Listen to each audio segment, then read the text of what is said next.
Someone tell Nicole she labeled the folders backward again, Dave muttered, loud enough to be heard across the open floor. The VC laughed, one of those polite, I have money and no spine chuckles, and sipped from a glass bottle of some designer water. Dave kept going. She's like a glorified admin with opinions. We keep her around because she's too boring to steal from us.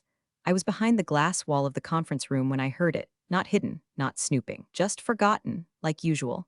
I was updating our MSA revision tracking log because, fun fact, our legal team never learned version control and prepping risk documents for the acquirer's third-party audit team. The same acquirer Dave was trying to woo with big talk and fake polish. The same one that needed our internal systems to not look like a house of cards glued together with marketing buzzwords. I didn't even flinch when he said it, just kept typing. I'd gotten good at that, hearing garbage and pretending it was white noise. Still, something about that phrasing stuck in my teeth. Glorified admin. As if 6 years of building the compliance framework from scratch was just colored tabs and calendar invites. Before we go further, real quick, if you're listening and you've ever been underestimated in a job you basically built with your bare hands, subscribe and like this story. It helps the team here keep doing what we do, telling the real ones. And hey, it's free catharsis. Win-win. Anyway, back to Dave. That day wasn't the first time he'd said something like that. But it was the first time he said it while I was finalizing the contract language that made our $200M buyout possible. I'd been leading operations since the year we had folding tables and post-it note org charts. No one knew where anything lived but me. Payroll processing? Me. Vendor evaluations? Me. Cyber risk audits? Me. And when Dave got too bored to sit through legal calls, guess who stayed on to take notes and send summaries with all the key decisions? Yeah, me. The part that really cooked my nerves was how fast he forgot. Not just about my contributions, but about the risks I took for him. Like when I flagged a potential IRS misclassification that would have torpedoed our Series A. He told me to ignore it. I fixed it anyway, quietly, didn't ask for credit, never got it, or when I restructured our vendor contracts to avoid a breach of exclusivity. His response, make it look pretty before I show it to investors. Pretty, right, but I wasn't bitter, I was practical, I wasn't there for applause. I was there because I liked clean systems and things that worked. That's it, I didn't need champagne, I needed peace. And for a long time, I thought that would protect me. That if I kept things running smoothly, if I didn't rock the boat, they'd keep me on through the acquisition. Maybe even offer me a sliver of something, an exit bonus, an advisory contract, hell, a LinkedIn endorsement. I didn't want the spotlight. I just didn't want to be erased. Which is why the next thing that happened shifted something in me. I was in the break room, printing out a compliance calendar for the upcoming quarter, because our systems were fancy, but our printer setup still smelled like 2009 when I caught wind of something new. Dave was talking to our HR director, voice low but not low enough. She's asking about buyout shares, he said, scoffing. Honey, you think I'd give a low-level employee a piece of the pie? She should be grateful we gave her a paycheck this long. My blood stopped moving, just stalled in place. Not because of the insult, I could weather that. It was the certainty in his voice, the way he was so sure I'd never question it, that I'd just nod, smile, and keep labeling folders backward. That's when I realized Dave didn't just underestimate me. He forgot I existed, and people who forget you exist, they never see you coming. I waited until the end of the day, not because I was scared, but because I didn't want an audience. That was the difference between Dave and me. He performed, I documented. I'd been at Meriton longer than any of his flashy growth hires. I'd written the internal playbook. I knew how things moved, how things got signed, and more importantly, who actually mattered when paper met pen. And yet, here I was rehearsing a single sentence in my head like I was asking him to prom. If the acquisition goes through, is there any kind of participation plan? For longtime team leads, that's how I phrased it, calm, measured. I even softened my voice a little, which made me hate myself more than him for a second. He was at the minibar in his office, pouring one of those bourbons with a wax-dipped top, like a man cosplaying as important. He didn't even look at me when he answered. Honey, he said, and it already felt like a slap. You think I'd give a low-level employee a share? He chuckled like he'd just delivered a punchline, then tossed the cap back on and finally glanced up. Nicole, come on, you're not, you've been great, really, but this level? This is for founders, for people who took risk. You've always been a stabilizer, not a multiplier. You know what I mean? I didn't. I didn't know what the hell he meant. I just knew I wanted to put the cap from that overpriced bottle directly through his laminated motivational poster that said disrupt or die. My jaw locked.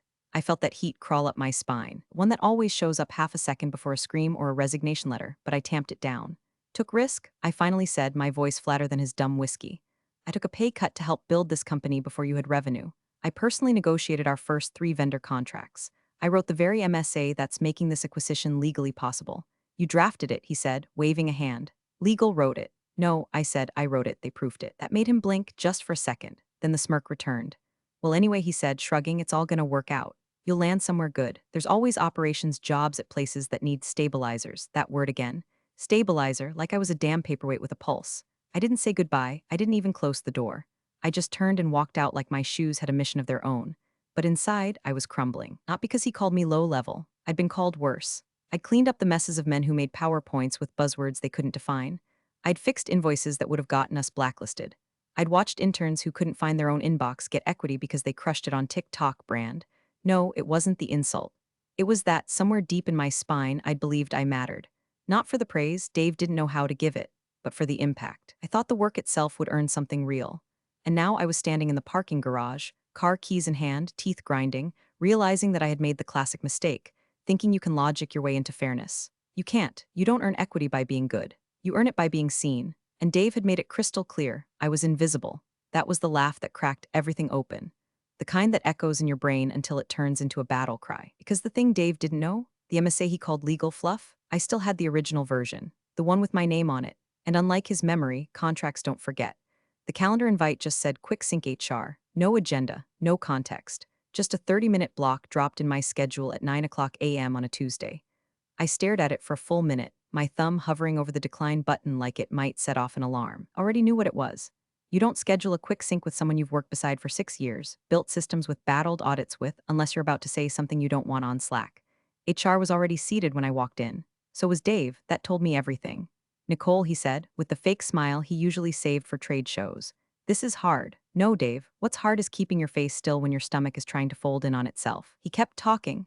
You've done incredible work here, truly foundational stuff, but as we pivot toward the acquisition, we're streamlining some of our operational layers.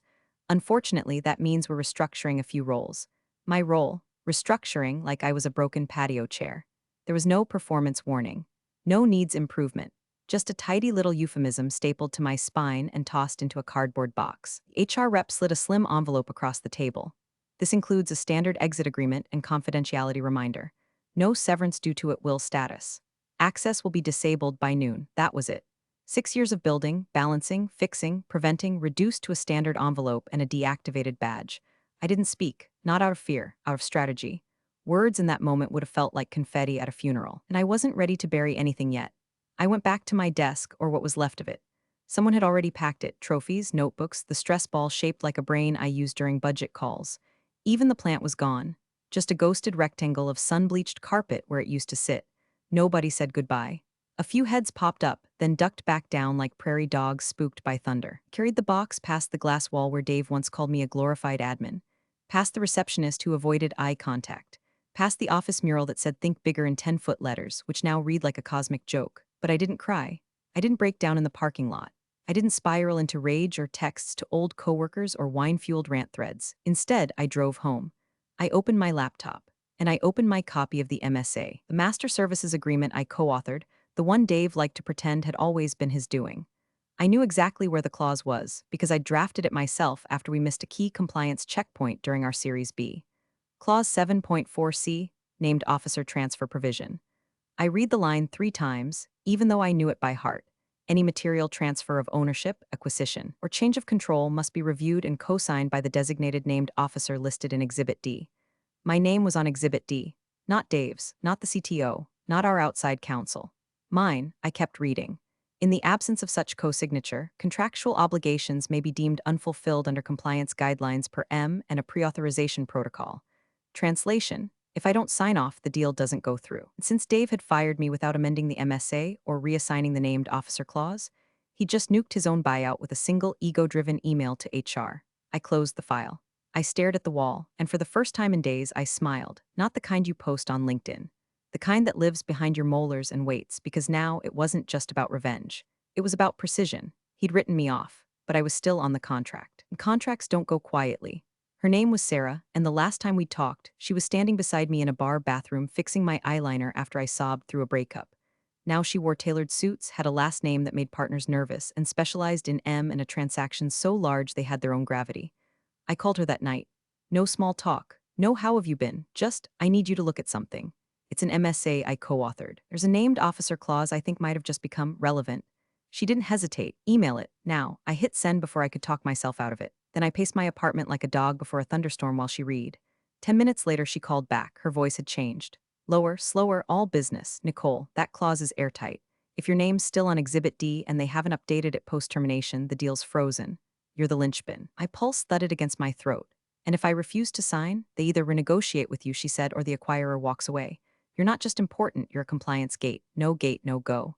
I sat down, suddenly aware of every muscle in my jaw. I don't want to nuke their deal, I said. Sarah laughed softly. You're not nuking anything. You're reminding them they forgot how the machine works, that you were the one keeping it oiled. But if I go to them directly, Dave, I mean, he'll spin it. He'll call me bitter, unstable, vindictive. He will, she said, which is why you're not going to him. That's when the real shift happened. She walked me through the next steps like a legal GPS, document chain of custody. Confirm clause visibility. Highlight contract version metadata. Screenshot Exhibit D with date stamps. And then, identify the right contact at the acquiring firm. We found her, Amelia Chang, Director of Compliance for the Buyer's Legal Division. Harvard Law, veteran of 3 closed acquisitions. Not the kind of woman who ignored red flags. I drafted a message. Simple, direct, cold as tile. Dear Miss Chang, I'm reaching out to clarify my role regarding Exhibit D of the Master Services Agreement between Meriton Analytics and your firm. My designation as named officer remains in place, as no formal amendment or reassignment has been filed post my recent departure. I am willing to confirm this designation if needed. Please let me know how you'd like to proceed. Attached, PDF of the relevant clause, screenshots, timestamp metadata, even my original email to legal from 2 years ago confirming clause language. Sarah reviewed it, gave it a one-word reply, flawless. I sent it. Then I waited. Hours ticked by. I stared at the cursor in my inbox like it owed me money. I watched Dave post a photo of himself on LinkedIn holding a mock-up of the acquisition announcement. Big things coming soon, he wrote. I resisted the urge to reply with your pants are unzipped, and your lawyer forgot to read Exhibit D. The next morning, the reply came. Miss Palmer, thank you for bringing this to our attention. Our internal compliance team is reviewing the MSA now and will confirm next steps shortly. In the interim, please do not hesitate to reach out with any additional documentation or clarification. No exclamation marks. No delay, they knew exactly what I'd handed them, and they weren't ignoring it. I didn't feel joy, not yet. What I felt was something colder, sharper, like the click of a scalpel on steel. Dave had cut me out, but I was still in the bloodstream, and now I had the syringe. 2 days after I sent the email to Amelia Chang, I got the confirmation. Short, professional, terrifying if your name was Dave. Miss Palmer, we've flagged the named officer clause for further legal discussion. Thank you for your documentation. We'll be in touch prior to the signing event. Translation, we've just yanked the emergency brake on a $200 million joyride. But Dave? Dave had no clue. If arrogance were a fuel source, he could have powered the whole city. That week, he hosted 3 separate champagne toasts in the office kitchen, each one more unbearable than the last. He was walking around like he'd already been knighted. New haircut, new shoes. A suit that still had the tailoring chalk lines visible because he couldn't wait to show it off. He kept saying, once the ink's dry, we're unicorn status people, like a CEO from a cable show trying to act out his own LinkedIn post. Someone in product asked if the acquisition was finalized. He laughed and pointed a finger gun at them. Just a formality now, formality. I snorted so hard at my screen I scared my cat. It was all over social, too.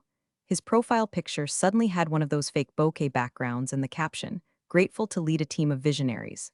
Big things ahead. Next chapter Meriton Magic. He changed his job title to founder and strategic innovator. I wondered if his lawyer was as confident as his Instagram filter. Because while Dave was doing investor zooms from his Tesla and testing out luxury watches for press photos, the acquirer's compliance team had quietly scheduled a full audit of the MSA. I knew because Amelia CC'd me on the internal calendar invite. Not by accident. Subject line, review of Exhibit D officer clause. It was happening, and they wanted me to know it. From my side of the fence, I watched Dave turn into a parody of himself. He started cutting staff he didn't think he'd need post-transaction. He fired 2 junior analysts in finance and said their duties would be automated after acquisition. He stopped showing up to ops stand-ups. He started showing up to podcast interviews. Every time he opened his mouth in public, I braced myself, half expecting him to name-drop me, maybe even claim my work as his. But he didn't. He'd completely erased me. In his world, I had never existed. No Nicole, no clause, no loose thread that might unravel the whole thing, which made it even better. Because there's a special kind of satisfaction in knowing someone is about to be kicked in the teeth by a detail they couldn't be bothered to read. I didn't want money. Not really. I didn't even want revenge, if I'm honest. I just wanted recognition, not the public kind. The kind that stares a man in the eyes while he realizes, too late, that he wasn't the smartest person in the room. That someone he dismissed was the one holding the pin on his victory balloon. So I sat there, sipping wine out of a chipped mug, watching him post stories from what looked like a pre-deal celebration dinner. A dozen wine glasses. Fancy napkin folds, that smirk he wore when he thought the world owed him applause. I swiped past it and opened the email thread again. The one confirming they'd found the clause, confirming I was still listed. I didn't need to post. I didn't need to shout because soon enough, they'd be the ones asking for my signature. The official meeting invite went out on a Thursday afternoon. Subject line, Merit and Acquisition Final Signing plus Press Readiness. Scheduled for the following Monday. In person. No Zoom. No quick sync, just suits, signatures, and seven-figure wire transfers. Dave posted a boomerang on Instagram of him clinking a glass of champagne with someone who looked like he named his kid after a yacht. Caption, locked and loaded. Final countdown. I didn't get an invite. Of course I didn't. I wasn't on the payroll. I wasn't on the org chart. As far as Dave was concerned, I was somewhere out in the ether, trying to freelance my dignity back. But I had eyes everywhere. A junior exec I used to mentor, Sammy, pinged me that night. She was still at Meriton, and while she didn't say much, she didn't have to. Is it true you were the named officer? My reply, why, did someone finally read the clause? She just sent back a skull emoji. Then, a few minutes later, legal looks nervous. I heard Dave yell something about a clerical oversight and then lock his office door. His lawyer's pacing like he's trying to hatch a time machine. Clerical oversight. That's how they were framing it. Turns out, in all the excitement of firing me, Dave's lawyer never formally updated the MSA. No amendment. No resolution to reassign my authority. No Exhibit D substitution. They assumed it would get cleaned up during final doc prep. It didn't, and now it was too late. The acquirer's compliance team had flagged the issue in their red line doc, but didn't say anything publicly. They were waiting for the meeting, for the signatures, for the moment Dave tried to bluff. That weekend, while Dave chartered a flight and posted a photo of himself in mirrored aviators like a sad tech Don Draper, I got an email from Amelia Chang. Miss Palmer, if available, I'd appreciate the opportunity to briefly connect prior to our final meeting on Monday. A member of our compliance group may wish to speak with you directly. I confirmed availability. She didn't send a calendar link, which told me everything. They weren't just acknowledging me, they were bringing me in. I had two choices: wait until the roof caved in and enjoy the echo, or walk into that room with the hammer in hand. So I packed my original copy of the MSA, the version I'd printed after legal finalized it, back when I still had access to the printer settings that mysteriously only worked when you threatened to unplug them. I printed Exhibit D on its own sheet, slipped it into a folder with my name highlighted. Monday came. Dave arrived first, of course. He wore a navy suit that fit like it had been poured onto him and brought a leather folio he never opened. The room was full of handshakes, chuckles, investor backslaps. He looked like a man 2 seconds from calling himself the talent. Across the table sat the acquiring team, polished, quiet, surgical, and seated among them. A woman I'd never met in person, but instantly recognized from her LinkedIn headshot. Amelia Chang. She didn't smile when she saw Dave, but when she looked toward the back of the room, she made a subtle gesture. Not to him, to me, because I was there. I hadn't walked in with the main group. I hadn't flashed my name tag or made small talk over bagels. I waited, observed. Let the delusion play out a little longer, until the moment when signatures were about to be exchanged. Until the moment when Dave leaned back in his chair and said, "All right, let's make some history." And that's when Amelia raised her hand. "One last thing before we proceed," she said, voice calm as glass. "There's an outstanding item in the MSA that requires clarification." She pulled out a copy, flipped to Exhibit D, tapped a name. The room fell quiet. I stepped forward. Dave's face did something I've never seen before. It emptied, like someone unplugged the man. "Nicole," he said, "just my name." But it came out like a question he never wanted to ask. Too late. I was already pulling out my folder. It started like every other dog and pony show I'd ever witnessed, only this one came with embossed folders and monogrammed pens. There were printed agendas, branded notepads, even a custom pastry tray in the corner shaped like the Meriton logo. Dave stood at the head of the table like he was hosting the Oscars, cracking jokes about legacy and innovation like he'd written a startup Bible no one asked to read. "Hard to believe we started with 4 desks and a busted Keurig," he said, grinning. "And now we're here, ladies and gentlemen." The Unicorn Club, laughter, light applause. Even the acquiring team gave him polite smiles, the kind you offer toddlers showing off a drawing of a horse with 7 legs. I was sitting quietly near the edge of the room, unannounced. The acquirer had added me to the attendance list, technically, but not to the roster Dave had reviewed. Amelia insisted I be in the room. I didn't argue. Dave never looked in my direction. Either he didn't see me or couldn't process the fact that I existed outside his little narrative of triumph. The signing began, one by one. Key documents slid across the table. Investors leaned forward. Phones were raised for behind-the-scenes shots. Dave's signature scrawled across pages with a flourish like he was autographing history. And then, a pause. It was almost too small to notice. The acquirer's lead counsel, a man named Marcus with the calm demeanor of someone who's destroyed empires before breakfast, rested his hand on the folder and said, "Before we continue, there's one section that needs to be confirmed." He opened the MSA, turned it precisely to Exhibit D, slid it halfway across the table to Dave. The signature is still required. He tapped the name. Mine, Dave blinked. His fingers twitched. I thought that got amended. No formal amendment was filed, Marcus said evenly. Your legal counsel did not submit a revision or updated Exhibit D. Our compliance team verified last week that this clause remains active. Silence dropped like a sandbag. The investors leaned back. Dave turned to his lawyer, who was already flipping pages like he could will a different version into existence.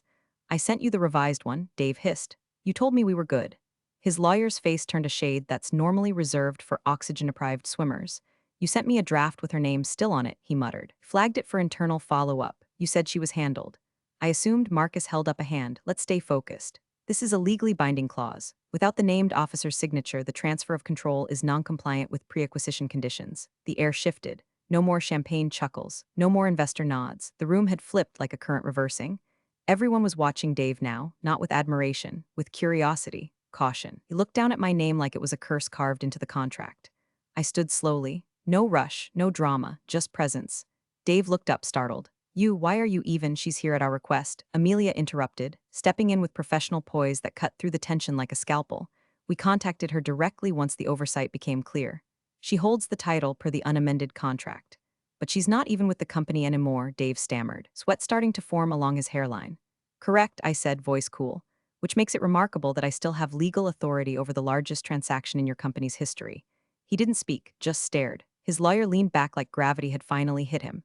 Marcus folded his hands. So the question is simple. Has she been contacted for signature? The room waited. Dave looked around like someone might save him. No one moved. And then, finally, swallowed hard and muttered, apparently not yet. Dave did what men like him always do when the floor cracks beneath their Gucci loafers. He pretended it was part of the dance. He laughed, not loud, not casual. That weird brittle chuckle that sounds like it's trying to find its way back to confidence. Guys, come on, he said, waving a dismissive hand over the contract like he was shooing a fly off a grill. That clause is outdated. Nicole's not with the company. We've moved on from that structure months ago. It's irrelevant now. He looked to Marcus, the acquirer's lead counsel, waiting for the nod of agreement that never came. Marcus blinked once, slowly, then said, we haven't. 3 words, that's all it took. The investors, who were already pulling back like guests watching a wedding cake topple, stiffened in their seats. The CFO went pale. Dave turned to his own lawyer, who by now looked like he was trying to remember whether malpractice insurance covered misplacing a clause that could derail a $200M deal. His lawyer leaned over and whispered. And though he meant it for Dave's ears only, the room had gone so quiet we all heard it. Oh no. Who did you fire? That was my cue. I stepped through the side door, calm as sunrise, in the navy blazer I hadn't worn since our series A Closing Dinner. No theatrics, no strut, just presence, real and undeniable. I held a slim leather folder under my arm, the kind executives used to pretend they aren't sweating, and inside it, a clean copy of the MSA, my copy. Dated, highlighted, notarized, with Exhibit D flagged by a cheerful little tab that said still me. Hi everyone, I said, loud enough to carry, soft enough to sting. Just wanted to make sure I wasn't needed before I headed out. Dave spun around like someone had tasered his spinal cord. Nicole, he said, my name flat and unfinished. Like he'd just remembered I had bones. I thought you weren't, he started, then shut his mouth halfway through the sentence, probably realizing anything he said next would be carved into legal transcripts. Amelia rose slightly from her chair and gestured to the empty seat beside her. You are, in fact, very much needed. I walked forward, heels clicking louder than they had any right to in that carpeted room. Dave stared, eyes ping-ponging between me and the folder like I might pull out a grenade. I didn't sit immediately. I just opened the folder, flipped to Exhibit D, and laid it gently on the table. My name, in ink, in print, in force. Dave's jaw clenched so hard you could have cracked walnuts on it. One of the investors, an older man with the calm detachment of someone who's lost enough money to stop pretending, leaned toward him and said, why didn't this get reassigned? Dave tried to reply, but no sound came out, because there was no answer. Because deep down he knew he hadn't forgotten me. He'd ignored me. He thought I'd vanished like a bad quarterly report. And now here I was, flesh and bone and claws and signature. The room stayed frozen. All eyes shifted from Dave to me. Waiting, the person he called low-level, the stabilizer, the glorified admin with opinions, and now, the only person who could close his deal. I didn't rush. I sat down slowly, like someone who knew the next 5 minutes were already written. Like I had rehearsed this moment in the quiet of my kitchen, while sipping gas station wine and staring at a copy of Exhibit D with a highlighter in one hand and a receipt for my self-worth in the other. Dave looked at me like he still hadn't decided whether I was a hallucination or a threat. I smiled politely, crossed my legs, then I opened my folder and slid a second document across the table, not the MSA. A single-page addendum, typed in 12-point, double-spaced, plain and brutal. It had 4 points. backdated severance commensurate with my tenure and responsibilities, an equity share equal to what was promised verbally in the 2020 informal retention talk and documented via Slack messages, which, yes, I had screenshots of. Public acknowledgement in the acquisition press release of my role as head of operations and co-architect of Meriton's compliance infrastructure. Immediate and permanent removal of David L. Grant from any advisory or strategic role post-acquisition. Dave's mouth opened. Marcus didn't let him speak. He leaned forward, read the page, nodded once, and said, "That's acceptable to us." Just like that, no negotiation, no counteroffer, no tantrum. Dave turned to him, voice strained, "You can't just cut me out of my own company." Marcus raised a hand again. "Your company failed to meet pre-closing compliance. Miss Palmer's cooperation is now necessary. You created the liability. We're solving it." Amelia slid a pen toward me. Dave's lawyer slumped back. Defeated, one of the investors let out the kind of sigh usually reserved for crashing stock tickers. I signed. The ink barely dry, Amelia slid the acquisition packet toward Dave. He looked at the page like it had teeth, but he signed. What else could he do? He had no clause, no leverage, no company without me. I stood, gathered my things, and tucked the addendum back into my folder like a finished spell. As I turned to leave, I caught one last glimpse of Dave, still sitting there staring at my name next to his, two signatures on the same deal, only one of them written in control. He looked stunned, hollow, like someone just told him the lottery numbers and then reminded him he never bought a ticket. I didn't say goodbye, that would have implied we'd had something worth ending. But I did pause at the door. I looked over my shoulder, met his eyes, and said, "Honey, the clause didn't care about your opinion, just my title." Then I walked out, still the named officer, still not low level, and this time they all saw me. You're the real MVPs of the office jungle. Thanks for watching. Smash that subscribe button, or the coffee pot might just forget your next brew.